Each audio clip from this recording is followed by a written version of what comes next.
Lithography at Tamarind. A handful of people is all that is needed for a renaissance in an art. Such a renaissance is the purpose of this project. June Wayne, 1959 Ford Foundation grant application for Tamarind Lithography Workshop.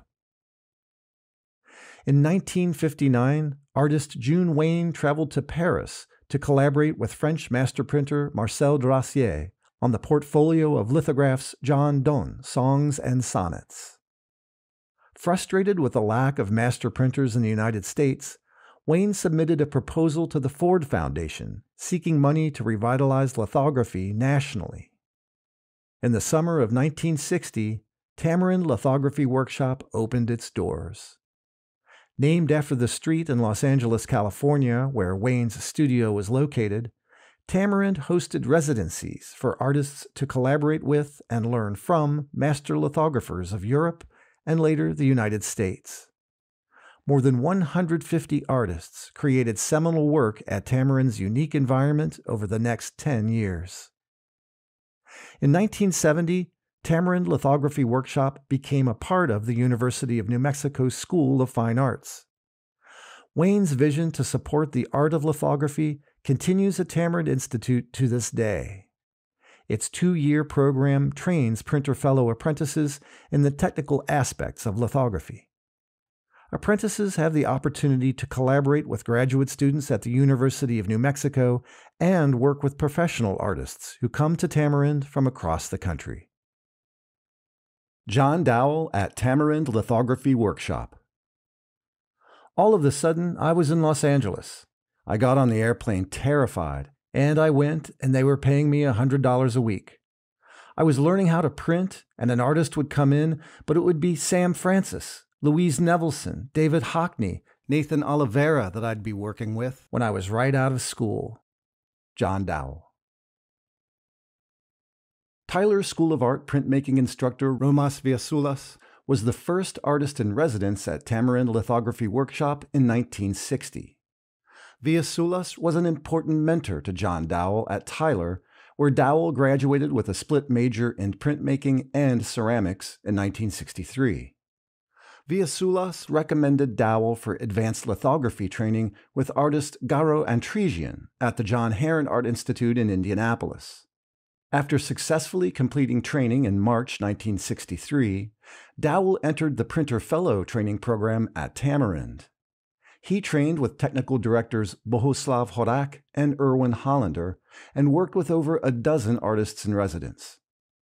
Dowell is the first Black artist to complete master printer training at Tamarind Lithography Workshop. In 1966, with his Tamarind training and a Master of Fine Arts, MFA, from the University of Washington, Dowell's job prospects were strong. He was flown all over the country for 14 interviews and started teaching printmaking at Indiana State University that fall. Tamarind Lithography Workshop. In my mind, lithography has been linked to the great white whooping crane, which, like lithography, was on the verge of extinction when the Tamarind Workshop came into being. The artist lithographers, like the cranes, needed a protected environment and a concerned public so that, once rescued from extinction, they could make a go of it on their own. June Wayne. The Tamarind Lithography Workshop had 6 goals. 1. To bring master printers from Europe to the United States to train and create a pool of master printers here. 2. To create a group of master lithographers with diverse styles. 3. To train artists to work collaboratively and encourage experimentation and creativity. 4. To introduce lithography to new audiences. 5. To teach artists to achieve financial independence and stability. 6. To reassert lithography as a prestigious art by creating a body of extraordinary work. Object 46, Object 47. Tamarind Lithography Workshop. Nathan Oliveira, Photograph and Fact Sheet, 1964. Print and Picture Collection. Object 48, Object 49. Tamarind Lithography Workshop. Sam Francis, Photograph and Fact Sheet, 1963. Print and Picture Collection. Object 50. Tamarind Lithography Workshop. Louise Nevelson. Fact Sheet. 1963. Print and Picture Collection. What is a printmaker's chop? A printmaker's chop is a mark or seal that identifies the artist and is embossed at the bottom of a print. The Tamarind Lithography Workshop chop is the alchemist's symbol for stone.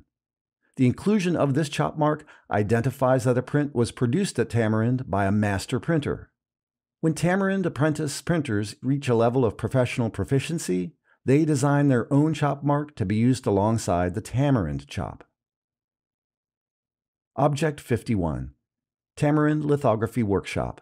A definitive list of chops used on Tamarind lithographs for the 10 years July 1, 1960 to July 1, 1970. Los Angeles, California, Tamarind Lithography Workshop, 1970. Print and Picture Collection. Object 52. Tamarind Lithography Workshop. Definition of chops. Los Angeles, California, Tamarind Lithography Workshop, 1967. Print and Picture Collection. Artists at Tamarind, 1960 to 1970. Gift of John Dowell. Object 65. June Wayne, 1918 to 2011. Printed by Jason Leese at Tamarind Lithography Workshop. Green Key. Lithograph, 1963.